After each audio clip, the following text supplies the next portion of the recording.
problem? One word. Darren Miller? I ain't done nothing with Darren Miller, not since you're 10. You're a liar. I ain't a liar. My auntie saw you on the fire escape, yeah? Well, why would I lie to you? You're not even with Darren Miller. What do you mean I'm not with Darren Miller? You know full well I'm with Darren Miller. Yeah, well, I ain't done nothing with him. I ain't gone near him. I told you, I wouldn't do that to you, yeah? I know you love countries. Well, your auntie just sat around massive, yeah? Yes, I don't know what's going on. You might be sitting with her written or something. Do you know what happened? Yeah, you're hurting me inside right now. Thank you very much. You're dead to me, yeah? I can't be stabbing me in the heart, yeah? Thank you. See what we mean? It's the lovely Sheridan. Sheridan, you can't after long, can't you? No. Lovely stuff. And I have to say, congratulations are in order, because on Sunday night you won Best Actress in a Musical, didn't you? I did. Thank you very much. Yeah. I know, very exciting. Did I miss the fireman? I'm gutted. Why wasn't I here yesterday? We didn't get to that stage, unfortunately. And you're nominated for an Olivier Award for the same role in Legally Blonde, yeah? I can't believe it, to be honest. I was nominated once before, but twice is kind of beyond my wildest dreams. So, very excited.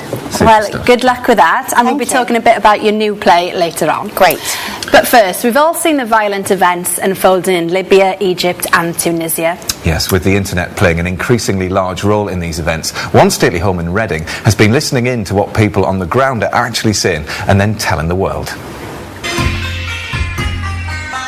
Right now, dramatic news of violence and protests in the Middle East and North Africa is flooding our TV channels.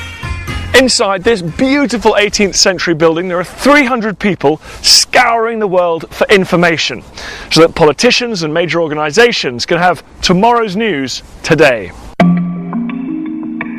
BBC monitoring was originally founded at the beginning of World War II.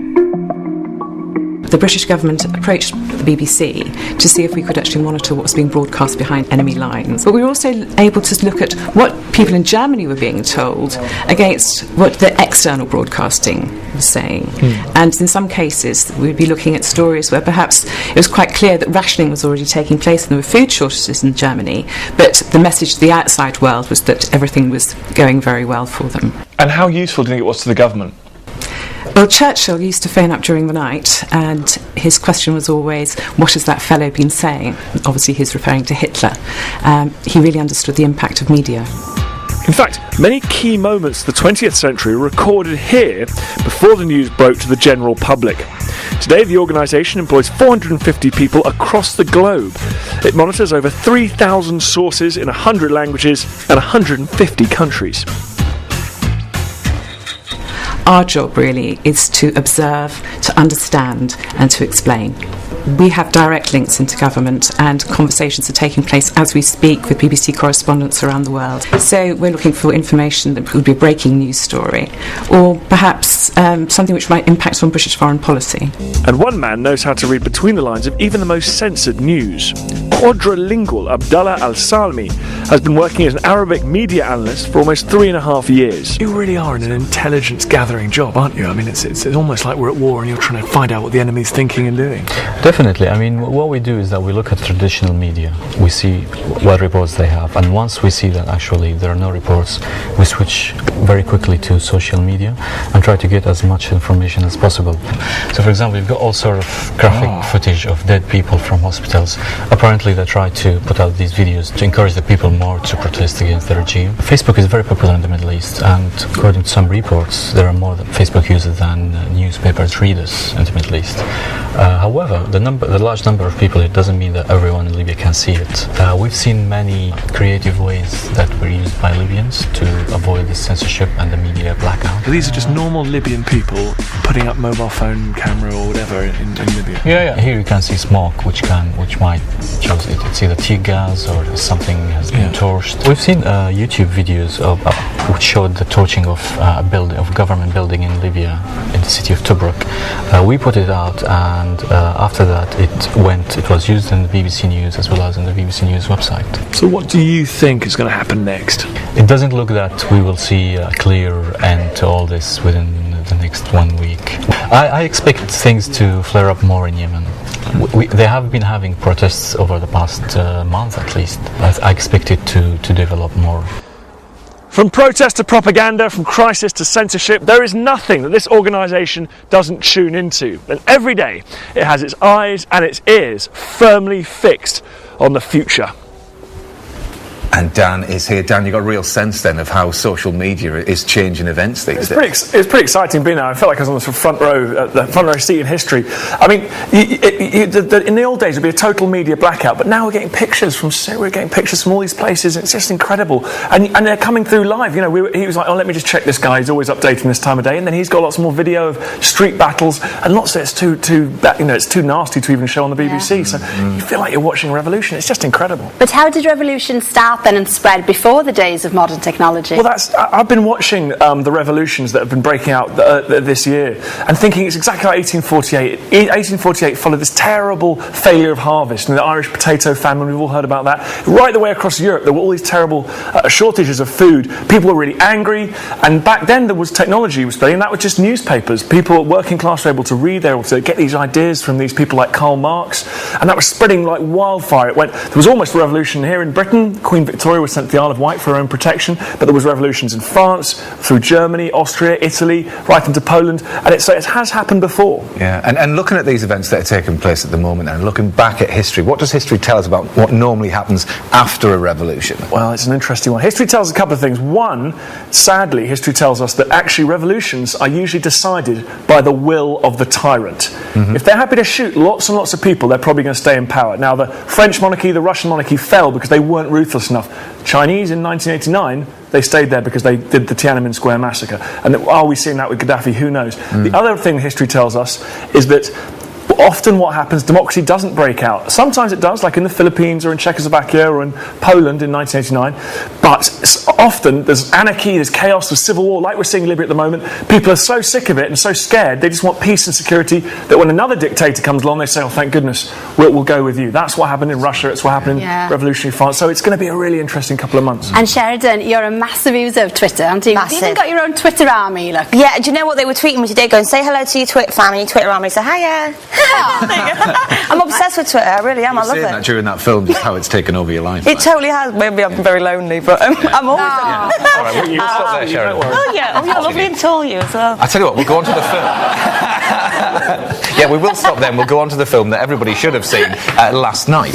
Yes, exactly. To mark the 35th anniversary of the death of one of the UK's most beloved artists, a very special statue has been unveiled in a pub in Manchester. Yeah, so we need somebody who likes art and pubs to cover this story. Toughers. George Orwell called Manchester the belly and guts of the nation. But L.S. Lowry illustrated the city's heart and soul. His subjects were its people and streets. 35 years have passed since he died, and he's still as popular in the city that he painted, especially here in his local pub. And regulars here can once again raise a glass to the artist after he returned here in the form of a bronze statue. Getting him here from the Essex Foundry where he was cast wasn't an easy task. The pub's owner wanted to commemorate the artist's life and make him a regular fixture in the bar again. What inspired you to commission the statue? 11 years ago, I was in Havana, Cuba, having a pint of beer with Ernest Hemingway. And of course, famously, Hemingway had been dead for 15 years because it was a statue in a bar called El Floridita. Years later, I was taken to view a picture by the artist Harold Riley of Ellis Lowry, who was asleep after a Christmas lunch at Sam's. Somehow or other, several years later, I put the pieces together and commissioned Peter Hodgkinson to produce this sculpture. And the man who sculpted one of Manchester's most famous sons gained a newfound appreciation for Mr. Lowry's work. I think from doing this, I've grown to appreciate his work and his life more than I did before I started this project. L.S. Lowry sketched these once soot-filled side streets, but what is his legacy? It's the comment of a man who lived in a landscape that was marked by the Industrial Revolution. People lived in abject poverty during Lowry's time, alongside people who were very well off. And Lowry saw it. He saw society from the top to the bottom, and he illustrated it. And he made his own language of steeples and chimneys and power stations. And he used all of that to express how he felt as a human being here. With Mr. Lowry taking up permanent residency, it's brought back some happy memories for the regulars at the bar. He was a very quiet, shy fellow, sort of very remote, but very pleasant.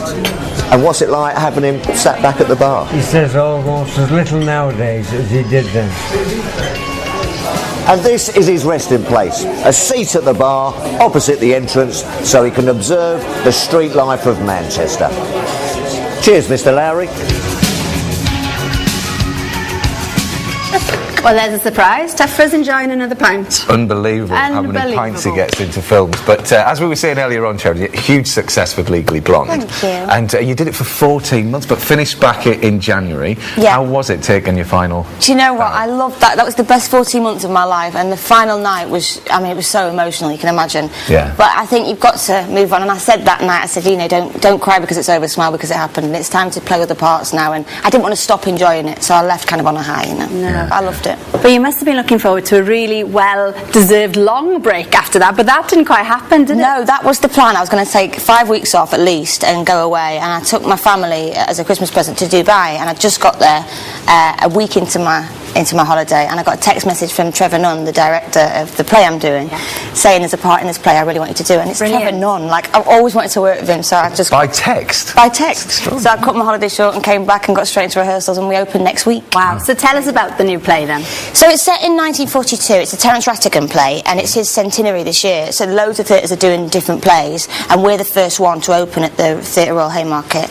And it's called Flare Path, and it's one of his lesser-known plays. It hasn't been done in London since 1942. Right. And it's set in the wartime. It's about the bombers and how they had a 50-50 chance of ever surviving, and their wives. And it's a love story, really. There's a real love triangle with Sienna Miller at the heart of it. Wow. And it's just a really beautiful story. Wow, we both... Yeah, lovely Sienna. She's gorgeous. Yeah. But yeah, they're just a brilliant cast, and I'm loving it. Well, we actually think that Sir Trevor Nunn is a fan of the One Show because we've already featured the story of Operation Fido, which features in the play, where they used fire to clear the runways of fog for returning bombers. Oh, yeah, there is. And weirdly, that was only on about 3-4 weeks ago. Yeah. But we will know, actually, if Sir Trevor Nunn is a big fan of the One Show, if his next play includes a jack of potato, a microwave and fire up. And you've had massive success, obviously, on the stage, as we've talked about. But you've not been on telly for a long while, well, since Gavin and Stacey and Jonathan Creek. Yeah, I mean, they've been repeating Benidorm lately and stuff like that, but while I was doing Legally Blonde, like, it was 18 songs a night and 16 costume changes, so I was so shattered that I didn't get time to film any. I did film one film with Maggie Gyllenhaal in a week off that I had. I filmed that in Luxembourg. That's coming out this year. But then I'm hoping to go back after the play and do some more filming. Any projects in the pipeline? There is. Yeah, there is. You know, I hate it when actors go, oh, I'm not allowed to talk about it. I shout at the telly, but I'm not allowed to talk about it. So I'm one of those idiots. But no, it's exciting. There's a TV thing and a film thing that I'm very excited about. Okay.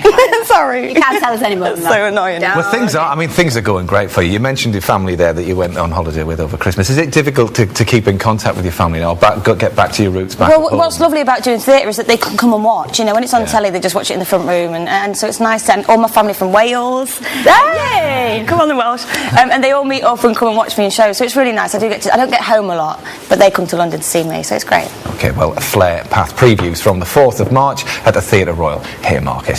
Now, all this week, Giles Brandreth has been looking at the history of taste and decency, and tonight he's curling up with a good